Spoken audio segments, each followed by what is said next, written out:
पंचायती राज व्यवस्था जिस तरीके से कहा जाता है, हालांकि गांधी जी ने कहा था कि अगर गांव है तो देश है और देश है तो गांव है, क्योंकि भारतवर्ष जो है कि गांव में बसता है। और यही वजह है कि पंचायत में जो व्यवस्था दिया गया था ताकि देश की जो लोकतंत्र है वो मजबूत हो सके। हालांकि बहुत कम लोग इसको जानते हैं, इसलिए कम लोग जानते हैं क्योंकि आज के इस हाई प्रोफाइल के दौर में लोग इसको भूलते जा रहे हैं कि हमारी सभ्यता, संस्कृति, रीति रिवाज क्या होता है। इसको सिर्फ एक औपचारिकता के रूप में लोग रखते हैं। अभी चूँकि मैं जिला परिषद क्षेत्र संख्या 37 यानी कि नबीगंज प्रखंड में हूँ और यहाँ पे मेरे साथ एक ऐसे प्रत्याशी जुड़े हैं, रामायण सिंह जी, चूँकि वो ऑल इंडिया फॉरवर्ड ब्लॉक के काफ़ी दिग्गज कार्यकर्ता कहे जाते हैं। ये वही ऑल इंडिया फॉरवर्ड ब्लॉक है जो नेताजी सुभाष चंद्र बोस ने जिसकी स्थापना किया था। और ये पार्टी चूँकि काफ़ी जिस तरह से देखा जाए तो सामाजिक न्याय की बात इन लोगों ने किया। हालांकि वामपंथ विचारधारा होता है, लेकिन जो पंचायती व्यवस्था है मैं उसके बारे में कुछ जो उलझनें होती हैं उसको सुलझाने की या उसके बारे में बात करने की मैं कोशिश करूंगा। सबसे पहले तो सर स्वागत है आपका यस24 न्यूज़ पे। बहुत बहुत धन्यवाद। सर एक बात बताइए, जिस तरीके से आप चूँकि आप भी कैंडिडेट हैं, चुनाव लड़ रहे हैं, बहुत सारे ऐसे कैंडिडेट होते हैं जो चुनाव लड़ते हैं लेकिन इसके महत्व को नहीं समझ पाते हैं, और अगर वो समझते हैं लेकिन आम जनता को नहीं समझा पाते हैं। ये कमी क्या रहती है? क्या आप लोग समझाना नहीं चाहते हैं ग्रामीणों को जो उनका अधिकार होता है, या फिर कहीं ना कहीं एक राजनीतिक कॉकटेल बना करके सिर्फ आप लोग जीतने की जो प्रयास करते हैं? एकदम सही क्वेश्चन है आपका। कमोबेश यही परिस्थिति भी है, परंतु मैं आपके इस यस24 चैनल के माध्यम से अपने 37 जिला परिषदीय क्षेत्र के मतदाताओं से, जनता से, तथा जहाँ भी बिहार में अभी शेष चुनाव बाकी हैं वहाँ के तमाम लोगों से ये कहना चाहूँगा कि वो लोग प्रतिनिधि जो लड़ रहे हैं वो भी, और जिन्हें वोट देना है वो भी, पहले तो इस व्यवस्था को समझें। बिल्कुल कि बिहार में पंचायती राज व्यवस्था ही एक संवैधानिक संस्था है जिसके माध्यम से तमाम तरह की विकासों को अंजाम दिया जाएगा। कानून बनेगा पार्लियामेंट में ज़रूर, लेकिन इम्प्लीमेंट होगा पंचायत में। कानून बनेगा विधानसभा में ज़रूर, परंतु इम्प्लीमेंट होगा पंचायत में। कृषि विकास की समस्याओं को पंचायत में डील करना है, स्वास्थ्य की समस्याओं को पंचायत में डील करना है, शिक्षा की समस्या को पंचायत में डील करना है, सिंचाई की व्यवस्था को पंचायत में डील करना है। ये पंचायत ही एक संवैधानिक संस्था है जहाँ तमाम तरह की समस्याओं को डील करना है। एक बात ये हो गई। दूसरी बात मैं ले चलता हूँ आपके चैनल के माध्यम से वोटर्स एंड कैंडिडेट्स यानी टोटल बिहार प्रांत और देश के लोगों को। हम ग्लोबल हो गए हैं। भूमंडलीकरण, उदारीकरण और निजीकरण की पॉलिसी में हम आज खड़े हैं। हमारा कंपटीशन अमेरिका, जर्मनी, जापान इत्यादि देश के गांवों से है। हम गांव में खड़े हैं। इस गांव का नाम है उज्जैना, सिवान जिला के लकड़ीनवे प्रखंड बसोली पंचायत का उज्जैना गांव है। भारत में 6.5 लाख के आसपास गांव हैं। इस तरह से जर्मनी में भी कुछ गांव होंगे, ब्रिटेन में भी होंगे। तो इसका कंपटीशन सीधे जब हम ग्लोबल वर्ल्ड में हैं तो दुनिया के गांव से है। हमें शिक्षित भी होना है इस हिसाब से कि दुनिया के गांव के शिक्षा से हमारे नौजवानों का कंपटीशन हो। हमारे यहाँ बेरोजगारी की संख्या तलाशना है ठीक उसी हिसाब से कि हम उन विकसित देशों से शोषण का शिकार न हो जाएं। अगर हम पीछे रह जाते हैं, वैसे प्रतिनिधि का चुनाव नहीं कर पाते हैं, जो शिक्षा को नहीं सुधारे, स्वास्थ्य को नहीं सुधारे, कृषि को नहीं सुधारे, तो हमारा शोषण जैसे आज हो रहा है बतौर जारी रहेगा। हम पिछड़े देश में घोषित रहते रह जाएंगे, कभी भी ग्लोबल इंडिया कंपटीशन नहीं कर पाएंगे। इस पिछड़ेपन की जिम्मेवारी जनता की बनती है, जनप्रतिनिधियों की बनती है कि इस देश के कानून की बनती है? जरा बताइए पहले आप। कानून अपने आप में बिल्कुल साफ है। यहाँ एक व्यवस्था है पूंजीवादी, जिसका विरोध होना बिल्कुल जरूरी से हम लोग कर रहे हैं। पूंजीवाद हावी होते जा रहा है। वोट भी ले रहा है, पूंजी से ले लेता है। डिग्री पढ़ता है ये लड़का और डिग्री मिल जाती है दूसरे को। डिग्री मिली है इस लड़के को, नौकरी मिल जाती है दूसरे को। सर यानी कि पूंजी के एक मिनट मैं आपको यहाँ पे रोकूंगा। जो आपने पूंजीवाद की बात यहाँ पे कह दिया, बड़ा इंपॉर्टेंट बात आपने कहा। अभी इसी चीज़ को अगर हम देखें तो निजीकरण में जा रहे हैं हम लोग। अब कुछ लोग इसको निजीकरण को सही मान रहे हैं और आप कह रहे हैं कि पूंजीवाद का खेल हो रहा है। तो कहीं ऐसा तो नहीं ना कि इस जो निजीकरण के रास्ते से लोकतांत्रिक व्यवस्था को खत्म करने की कोशिश की जा रही है? जैसे कि लोकतांत्रिक व्यवस्था पूंजीवाद में है ये नहीं है।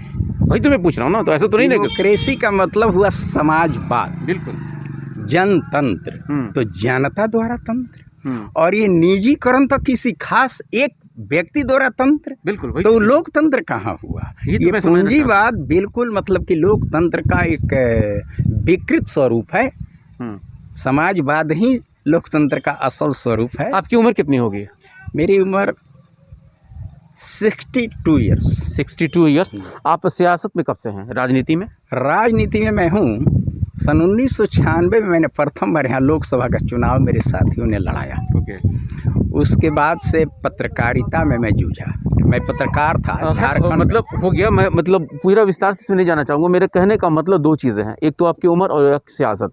आपकी तरह लाखों लोग एक्टिविस्ट इस मतलब पूरे देश में हैं। ये बातें आम आदमी तक पहुँच क्यों नहीं पा रहा है कि जिस खेल को आज खेला जा रहा है वो हमारे आपके और आम जनता के हितों में ये चीज़ नहीं है। कहीं ना कहीं जो लोकतंत्र से मजाक किया जा रहा है निजीकरण के नाम पे, या फिर एक तरह से देखा जाए तो किसी खास पार्टी का जो एक प्रोपगेंडा बना करके उसके मैनिफेस्टो को लागू किया जा रहा है, ये सारी चीज़ें आम जनता क्यों नहीं समझ पा रही है? या तो आप ला दिए वैसे जगह पर जैसे कि प्रचार के लिए मीडिया का बहुत महत्वपूर्ण स्थान है। मीडिया हमारी बात अगर सही है तो सही परोसेगी, तो जनता तक सही बात समझेगा। अगर यही मीडिया हमारी बात को गलत कर दे और किसी हमारे डार्क निगेटिव बात को प्रचारित करे तो वो जनता वही समझेगी। तो आज एक मोदी मीडिया का नाम, गोदी मीडिया का आप सुनते होंगे बहुत, आप तो प्रेस से जुड़े हुए साथी हैं। तो पीत पत्रकारिता होती है जो पैसे के बदौलत पैसे वाली की बात बोलती है। वही बात आज देश में बोला जा रहा है और पूंजीवाद को ही बढ़िया रूप स्वरूप बता करके लिपाप होता है। लेकिन सर, आप जो गोदी मीडिया की बात आज कर दिए, आज यही बीजेपी के लोग, संघ के लोग कहते हैं कि पहले जब इंदिरा गांधी का समय था तो उस वक्त दरबारी मीडिया कहा जाता था। तो ये मीडिया का स्वरूप बदल रहा है कि लोगों की मानसिकता बदलने की कोशिश की जा रही है। ये सिस्टम पूंजीवादी है। पूंजीवाद अपने हिसाब से कुछ बुलवाता है।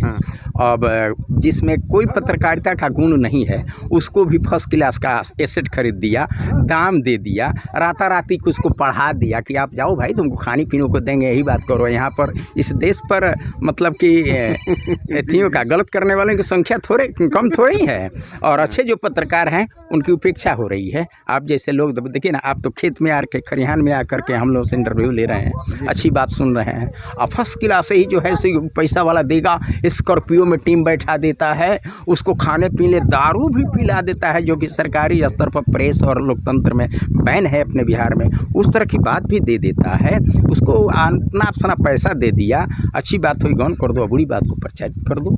ये पैसे का खेल हो रहा है। आपकी प्राथमिकता सर क्या होगी आपकी पंचायत यानी कि आपके जिला परिषद क्षेत्र में? देखिए, मैं अपने क्षेत्र में ऐसे जैसे किसान मूवमेंट का मैं आदमी हूँ, तो जिला परिषद में जो चीज़ें सरकार तय करती हैं, तो जिला परिषद का काम है पंचायत और प्रखंडों का मार्ग निर्देशन करना। तो सरकार जो पॉलिसी तय किया ग्रामीण परिवेश में प्रगतिशील नीतियों को उसका इम्प्लीमेंट सही कराना, ये मेरी प्राथमिकता होगी। ये जिसका हक है उस हकदार को अंतिम व्यक्ति तक सही पहुंच जाए, इस काम को मेरी प्राथमिकता होगी जिला परिषदीय क्षेत्र में। अलग से 3-4 मेरा प्राथमिकता है। एक तो ये जंगली और आवारा पशु हमारे किसानों को फसल बर्बाद करके उनके किसानी छोड़ने पर मजबूर करा रहे हैं। इनके लिए मैं बिहार स्तर पर आंदोलन करा रहा हूँ। सिवान जिला परिषद में जीत कर जाऊँगा, जाते ही डीएफओ को सहयोग लूँगा और ग्रामीणों के सहयोग से वन प्राणियों को पकड़ करके वन में भेजवाने की प्राथमिकता 1 नंबर में है।